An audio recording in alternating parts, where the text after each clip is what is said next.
Hello everyone, welcome back to Educate India. This is Prateek. तो कैसे हैं आप लोग? आई होप आप एकदम बढ़िया होंगे। बात कर लेते हैं एसएसटी में जिनका हिंदी मीडियम है उन बच्चों की बात करते हैं। फर्स्ट ऑफ ऑल माफ़ कर दो भाई मुझे, क्योंकि मुझे नहीं थोड़ा सा भी अंदाजा था कि हमारे साथ हिंदी मीडियम वाले बंदे भी जुड़ेंगे। तो कुछ बच्चे ऐसे हैं, कुछ बच्चियां भी ऐसी हैं जो हमारे इस एजुकेट इंडिया के फैमिली ग्रुप में कुछ ऐसे बच्चे हैं जो हिंदी मीडियम के एसएसटी का जो सब्जेक्ट है वो दो मीडियम में होता है। एक तो इंग्लिश मीडियम वालों का होता है, एक हिंदी मीडियम वालों का होता है। तो जिसने हिंदी मीडियम चूज किया उसके लिए क्या स्ट्रेटजी होना चाहिए, क्या प्लान होना चाहिए, वो सिंपली मैं डिस्क्राइब करने वाला हूँ। आप कहोगे भैया एसएसटी में मैंने कुछ नहीं पढ़ा। First of all for Hindi medium, not English medium. First of all अगर चैनल पर नए वाले चैनल को सब्सक्राइब कर लेना, it's your responsibility. @yours educate India, link in description box. Telegram channel जरूर ज्वाइन कर लो, yours Educate India. Yours Educate India search करोगे तो आपको ऑफिशियली टेलीग्राम निकल के आ जाएगा, वहाँ से तुम डाउनलोड कर सकते हो, वहाँ पे तुम जाके PDF वगैरह डाउनलोड कर सकते हो। तो फर्स्ट ऑफ ऑल बहुत ही बढ़िया तरीके से तुम्हें स्ट्रेटजी बताने वाला हूँ, खास करके एक ऐसा प्लान जो अगर मैं यूपी बोर्ड वाले बंदों को बताऊँ सोशल साइंस के लिए और CBSE में तुम्हारे हिंदी मीडियम वाले बंदों को बताऊँ सोशल साइंस के लिए, तो दोनों प्लान एक ही होगा। तो यूपी बोर्ड वाले बंदों से मैंने लगभग 3-4 बंदों से बात किया। बंदों से बात करने के बाद कुछ चीज़ें ऐसे निकल के आए सामने कि लास्ट टाइम में तुम्हें कैसे प्रिपरेशन करनी चाहिए। अभी तक भैया मैंने कुछ नहीं पढ़ा। बात कर लेते हैं बाबू हिस्ट्री का। पहले बात कर लेते हैं हिस्ट्री का। हिस्ट्री में जितने भी चैप्टर्स हैं उनकी पहले समरी तुम्हें समझ में आ जानी चाहिए। आई होप की समरी तुम समझ में आ गए होगा कि क्या क्या समरी है, किस तरीके से तुम हिंदी में बना के लिख लोगे।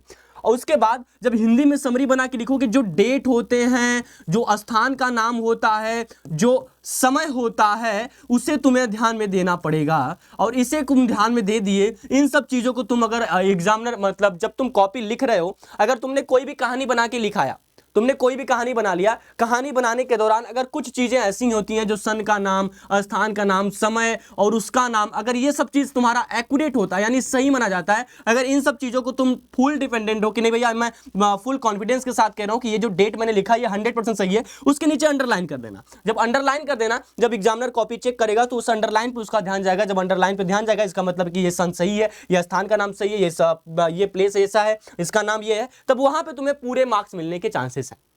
हाँ, इफ अ कंडीशन, अभी तक तुमने कुछ नहीं पढ़ा तब की बात कर रहा हूं। तो हिस्ट्री में तुम्हें यह कर लेनी है, जो भी समरी वगैरह उसको बहुत ही आसानी तरीके से तुम्हें करके लेके जाना है। आफ्टर दैट सिविक्स की बात करें, सिविक्स में भी वही सेम चीजें हैं। मतलब पूरे एसएसटी की बात करें, पूरे एसएसटी में तुम्हें वही करना है। पहले पूरे एसएसटी के पूरे चैप्टर की समरी आराम से कहानी नुमा तुम्हें पढ़ लेना है।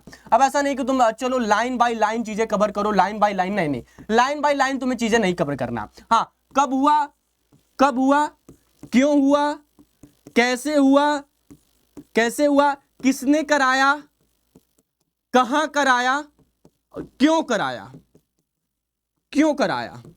हार जीत, ठीक है, लड़ाई कब हुई, इन सब चीजों को अगर तुम ध्यान में दे दिए, ये सब चीजें अगर तुम ध्यान में दे दिए तो तुम्हारे मार्क्स एसएसटी में 100% श्योरिटी के साथ मैं बोल रहा हूं काफी अच्छे मार्क्स आ जाएंगे।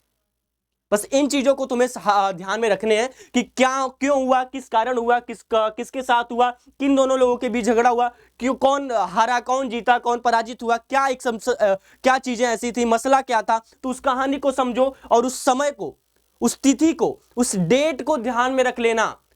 उस डेट को वो डेट मायने रखती है उस कहानी में, हिंदी मीडियम वाले बच्चों के लिए, ठीक है। तो फर्स्ट ऑफ ऑल तुम्हें कॉन्सेप्ट न क्लियर करके बल्कि चीजों को रटना पड़ेगा। समय, डेट, तिथि, ये सब चीजों को रटना पड़ेगा। कितने प्रकार हैं, क्या है, उनको क्या मतलब, थोड़ा चीजों के, अगर ऐसा कोई टॉपिक आ गया कि ये इंडस्ट्री के बारे में तुम्हें बताना है तो इस इंडस्ट्री के बारे में इतना पढ़ के जाओ कि बस एक बार इस इंडस्ट्री का नाम आ गया, ये इंडस्ट्री इतना है, ये इंडस्ट्री से ये फायदे हैं, ये इंडस्ट्री इतने लोगों को इतना जो मतलब क्या कहते हैं, बिजनेस देता है, लोग समझ रहे हो। तो ये सब चीजें ऐसा तुम अपने आप में ढल जाओ। एसएसटी में अगर मान लो कोई भी एक चैप्टर उठा लो, एक चैप्टर के बारे में अगर समरी बताई जाए तो ऐसा तुम पढ़ के जाओ कि उसकी समरी तुम लिख के आ जाओ। उसमें डेट, समय, स्थान का नाम, कौन था, क्या था, कैसे था, वो चीज तुम एक्यूरेट लिख के आना। बाकी कहानी कुछ भी हो उससे फर्क नहीं पड़ता। एग्जामिनर के पास उतना समय नहीं कि तुम्हारी कहानी को पढ़ेगा। एग्जामिनर के पास उतना ही समय है कि चीजें बस एक्यूरेट हो, वो सही है। तो फर्स्ट ऑफ ऑल माफ कर देना यार दोस्त, तुम्हारे लिए नोट्स वगैरह नहीं प्रिपेयर हो पाए। नेक्स्ट टाइम क्लास 11 पे जब मूव करोगे या तो जो तुम्हारे जूनियर आएंगे मैं उनके लिए पूरी कोशिश करूंगा, ठीक है। Thank you so much, love you all, जय हिंद, जय भारत। मिलते हैं नेक्स्ट वीडियो में आज 8 बजे का एक live session. Thank you, bye bye.